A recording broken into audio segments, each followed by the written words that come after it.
I'm Enchantress of Numbers, and this is my submission video for SGDQ2018 of Biomiracle Bokutte normal difficulty.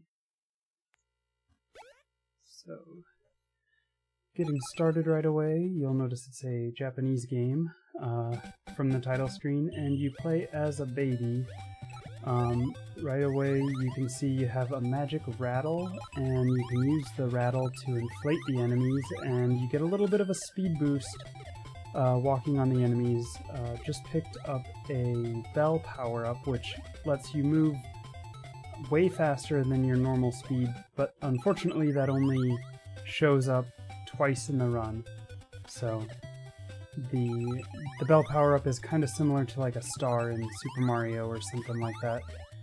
And so here we are at the first boss, and this boss is, I compare this boss a lot to Birdo from Super Mario 2. He spits out the thing that you need to use to hurt him, and he appears in the game way more times than he probably should. So we get the chest with the two fairies in it, and that brings us to the next level. So we see another level style here. It's kind of like Dig Dug. I got that heart there at the start as a marathon safe strat. This is, on RTA attempts, this stage is the most reset heavy stage in the game, so it's nice to be able to have that for marathon safety, just to be able to get that heart so you know you're not going to take too much damage. The thing is, these mole-looking enemies, they basically every step they take, they try to turn left or right, but which direction they turn is random, and so basically their motion is randomized because of that, and so it can be pretty difficult to get through without taking damage. So did pretty well there on that stage. And so I guess a little bit of the history of this game. This was released originally in 1988 for the Famicom Disk System, and then it was re-released later in 1993 for the Famicom proper, which is what I'm playing it on right now. And it is there were rumors of Nintendo wanting to release this in North America in 1989, but that Nintendo of America turned it down. So I don't really know if that's true or just rumor, but it is kind of neat to speculate. And the game actually did make its way over to the United States, North America, on a pirate cart. So a couple things about this stage. Those popsicles, you have to jump 3 times to get on them. I missed a quick hit on this boss, so I had to do a single hit right at the start. And then these double hits, basically anytime on these bosses you can do double hits like that, they save about a half a second of game time. So not all stages are they possible to do that on, but when you can, it really helps. So on these the X-3 stages, you typically get 2 chests that you can choose from, and one of them will have an extra life in it, and the other one will have the fairies to bring you to the next stage. So you don't know which one is which, it's randomized. So for world record attempts, for RTA attempts, you don't really want the 1-ups. So this stage here, the movement is very precise because there's a time-based trick coming up. There's a platform that disappears and reappears, and it's based on the stage timer. So the movement is very precise through this stage to get it so that you can, if you notice I pause right there, which is basically right when that platform was supposed to disappear, and by pausing, it skipped over, the timer for the platform keeps running, so we skipped over that disappear cycle and got it to stay on the screen longer. That was a pretty cool strat found by Author Blues. and now we're on the next stage, which is, or moving to the next stage, which is vertical water stage. And so it's basically just a minute of mashing. So this would be a great stage for reading donations during. And this is a little bit more about the history. So there was a pirate cart that made its way to North America with this game on it under the name of Baby Mario or Mario Baby. I'm not quite sure which. I've seen different reports, but apparently people remember renting that from like local small-time video rental places, and then also that being taken away because it wasn't a licensed game and stuff. So kind of a neat little history of this game that some people actually did find out about it, even though it never made its way to North America until in 2008 it made it on the Wii Virtual Console, and it eventually did also come out on the 3DS Virtual Console and the Wii U Virtual Console, which is kind of neat. So this stage is cool with the moving platforms to help get a little bit of extra speed. And then this coming up here is the balloon jump, which is a pretty tight jump. You're supposed to wait and grab that jump on the balloon that came up in the middle, but that causes you to lose an entire cycle, so we just typically don't do that. Around this time, or a little bit later, I realized that I'm actually my splits are set up against sum of best and not my personal best, so my run's actually going a lot better than it looks right now. And I will recognize that and fix it, I think, after the next stage. So, and that snake, it's the first time we see another boss that's not the pig boss, and we'll see that snake again as well. And the snake can, in its various forms, can spit out fire in some way at you. But we managed to take care of him quickly enough that you didn't actually see any of the fire. So now we're in the ice world. If you've noticed, the worlds have their own themes, and so World 1 was kind of a dessert theme, World 2 was like a vegetable theme, and this is like an ice world theme. So an intentional damage boost on the spikes. It's important to note that whenever you take damage, the game always knocks you backwards, whatever direction you're facing. So whenever you want to take a damage boost, it's important to turn around just before you take that damage. So, and there will be a few more damage boosts throughout the run. The flamethrower is kind of nice to clear out some enemies. And here we are with the pig boss again. This is a stage where it's not really feasible, or a setup hasn't really been found for double hits, so we do the single hits like that, and it's about a quarter or about a half a second slower than if we would had a way to do double hits. So, and now we're in like a cave, an ice cave or something, and I'm not sure why there are stars in the cave, but you know, just don't question it. It's Nintendo logic. So, but also this game has some. It's very cute, and it has some very good music and very tight platforming. That jump that I just made onto the moving platform, you basically almost have to be falling off of the previous platform, otherwise you'll miss the jump. So, Ice Baby there. And we're into the boss. So, and this one we can do double hits on and get some good time there. So yeah, we're like 14.5 seconds ahead after 3-1.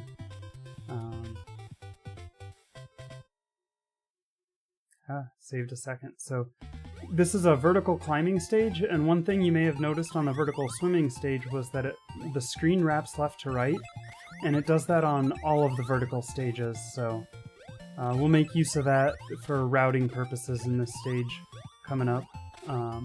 But basically you just want to try to jump and climb as fast as possible on this stage, and making use of enemies as platforms whenever possible. And coming up, this boss is a walrus with a top hat. He's very dapper, and there's a quick kill on the boss where he'll slide, and the slide takes up like over 5 seconds, and so the quick kill actually you have to hit him 5 times before he does a single slide. So, and you have to get that very early hit, which is pretty difficult to time out. And so we managed to, that was actually the first time I ever got the quick kill in a run against the Dapper Walrus. So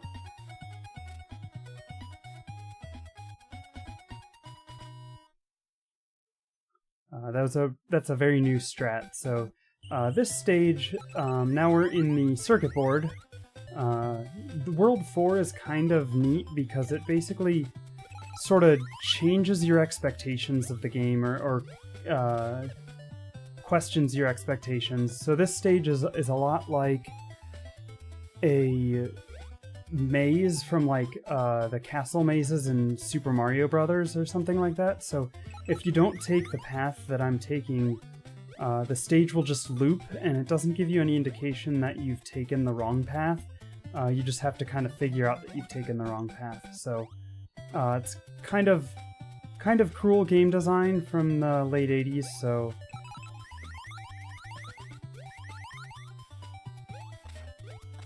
but it really doesn't take that long to figure out and learn. It is just a little bit frustrating on a blind playthrough or your first time playing the game.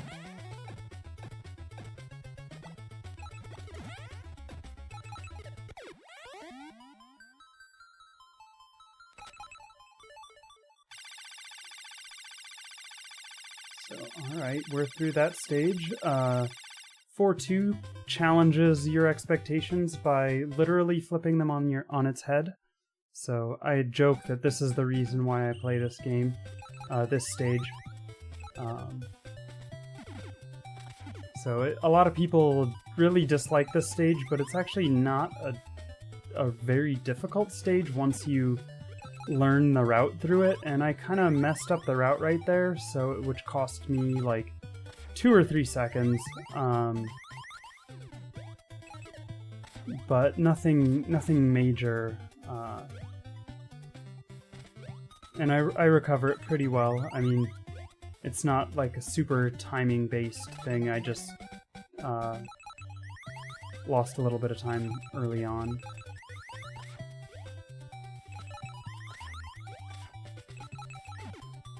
And there's another intentional damage boost here, so now we're at 1 heart, and it's you can't take any damage at this point. So, but the bosses, once you know the timing on these bosses, they're not hard, and that's another stage where there's not really a setup for a double hit. So a little bit about the difficulty differences between the Famicom Disk System and the Famicom version. In the Famicom Disk System version, there was not a difficulty selection and they added that when they ported it to the Famicom. So this stage challenges your expectations by giving you the boss fight at the start of the stage. And then you have more stage to go through after you beat the boss. But then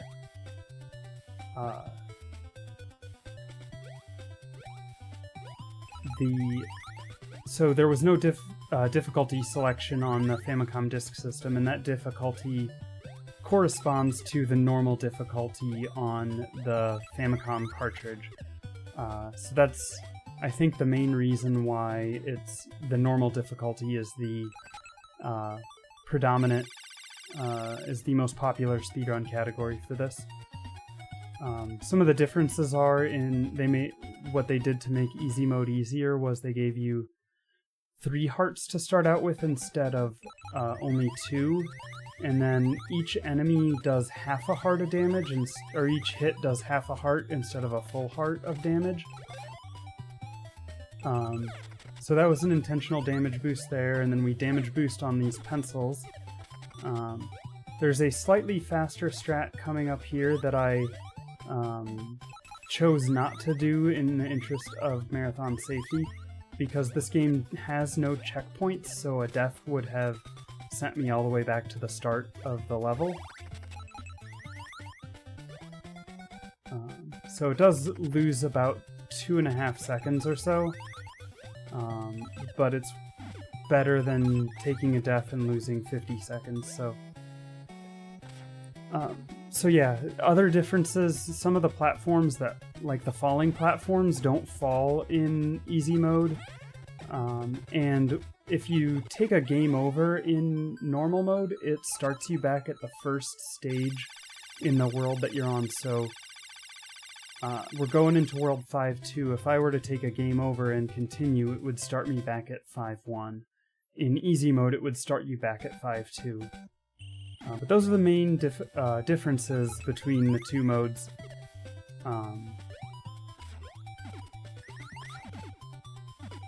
And you see me a lot of times hitting these enemies and then walking on top of them, and that's just because the speed adds to the enemy speed adds to your speed.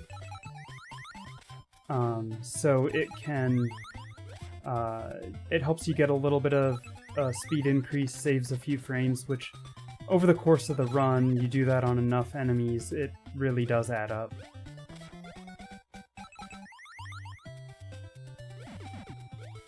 Okay, so this boss fight is a neat one.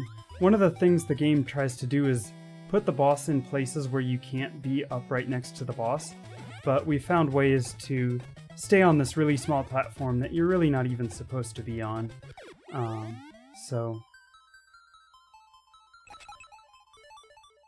But being a platformer game like this, the speed tech is basically move right as fast, don't stop moving right, and then take out the bosses as quickly as possible. So now we're in our second and final swimming stage. This time it's a horizontal stage, so it's nowhere near as mash heavy. But yeah, no one likes the swimming stages. On the middle route there, you can get another heart, but the game has a current that slows you down, so it costs about 3 seconds to go collect that heart, but it's worth it if you take an early hit or something on the stage for marathon safety. So.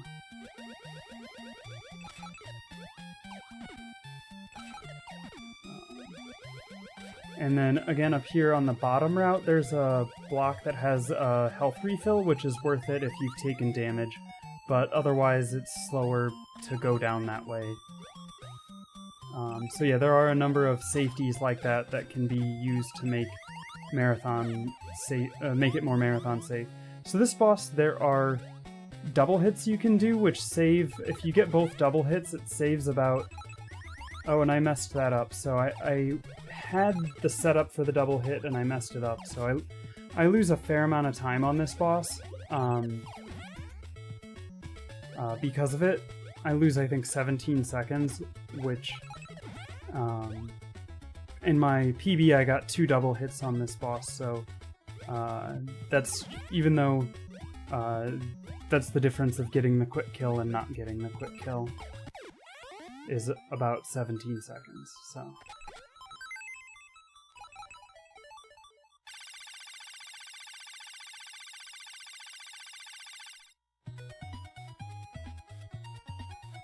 So that time you saw I got the 1-up because I chose poorly, but you just don't know what you can get. So here we're on the dairy-themed stage, or world, and so this one has some interesting platforming because you need so this is the second appearance of the bell. which is pretty nice. And then we have some platforming where you're supposed to wait a long time for these enemies.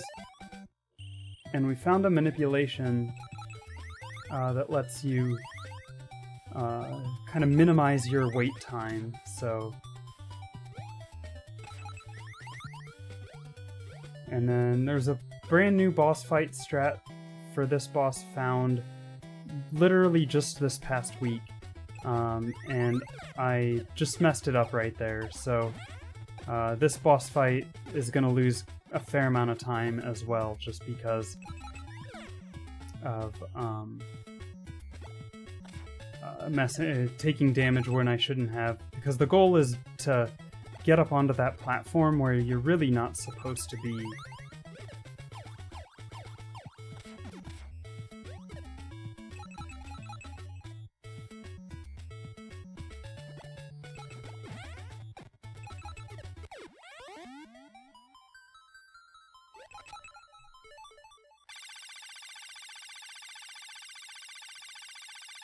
But we made it through that, and now we're in our second and final Dig Dug style stage. So this time you're eating your way through cheese instead of cake. And there are mice instead of moles. I'm not quite sure why, but anyway, there's a health refill coming up here, which is great for marathon safety.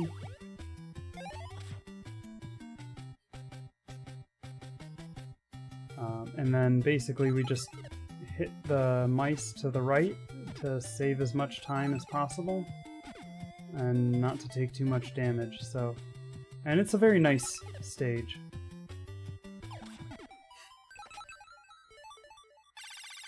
So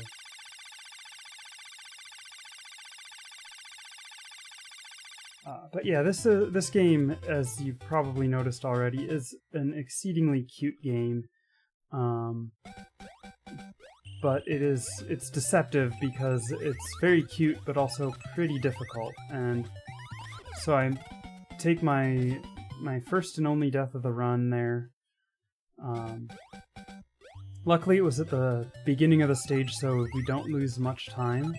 Like I said before, there's no checkpoints, so no matter where you take a death, you're always sent back to the beginning of the stage.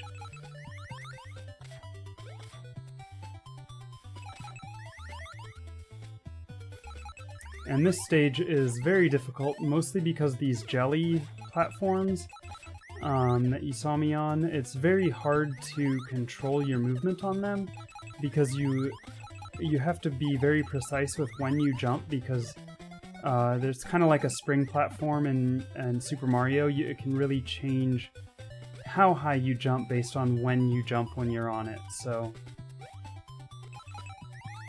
and this boss fight coming up is, in my opinion, the absolute worst boss fight in the run, and has the most variability, and it's a boss I've put a fair amount of time into trying to make more consistent. So at this point I've hit him 4 times, and I just need to hit him one more time.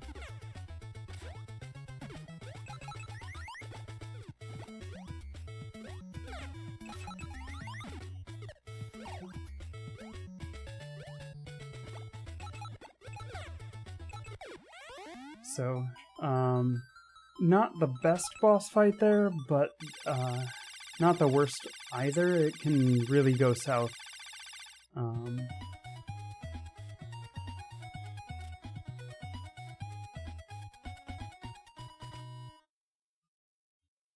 Then we're in the final world here, and this is Blindfall, the stage. For a first playthrough, this stage is really frustrating because you can't see those spikes coming up at you. You don't know the layout. It's a very frustrating stage your first time playing through it. But clearly I've memorized the route through the stage at this point.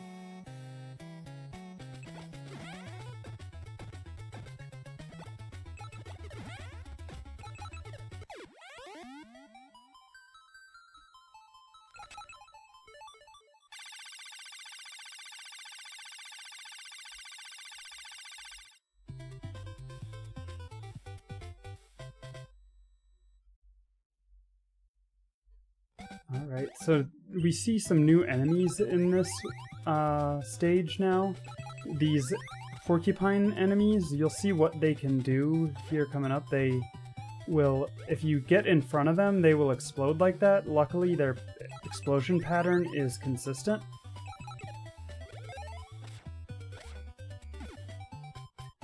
So, then we've got, yeah, this is the children's building block world, we'll say. And we see these goat pictures that are ominous and foreboding in the background. Wonder what that could mean. But these elephant enemies are kind of annoying, how they throw things down at you. But now we're on the pig boss, and that's actually the last time we'll see the pig boss in the game, so...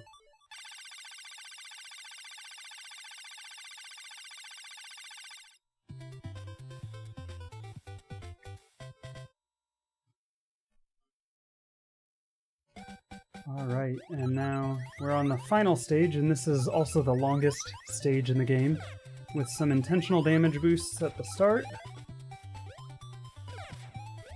And another one coming up here to manipulate the spawn height of these blue enemies.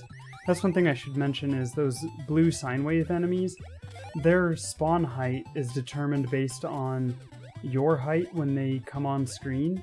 So you can manipulate them in certain places throughout the run to get them to spawn at an optimal height to make the run be able to go faster. The biggest place where that was utilized was in World 2.1, actually.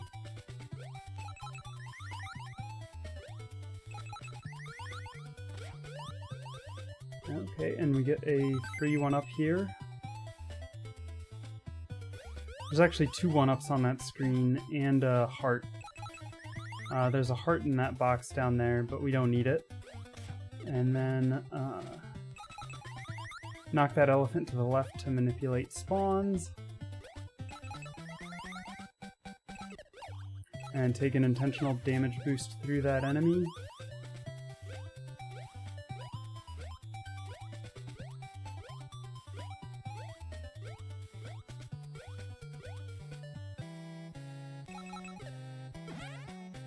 And then the last time we'll see this snake. So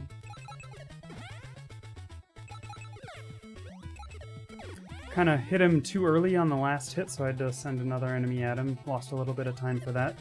And now here we're at the goat, which is the final boss of the game.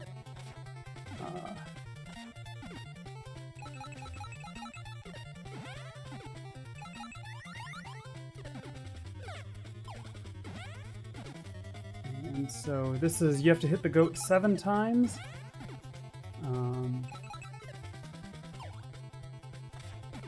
It's kind of an interesting fight, I suppose. I think these goat enemies are the only ones that don't go away after you hit them, so they don't disappear after they've been inflated. And now we're at the end, and time is when that screen goes black. So that was 24 seconds off of the world record, and it's a really fun game. It's deceptively difficult, and I think it would make a great run for SGDQ2018. Once again, I'm Enchantress of Numbers, and thanks for watching.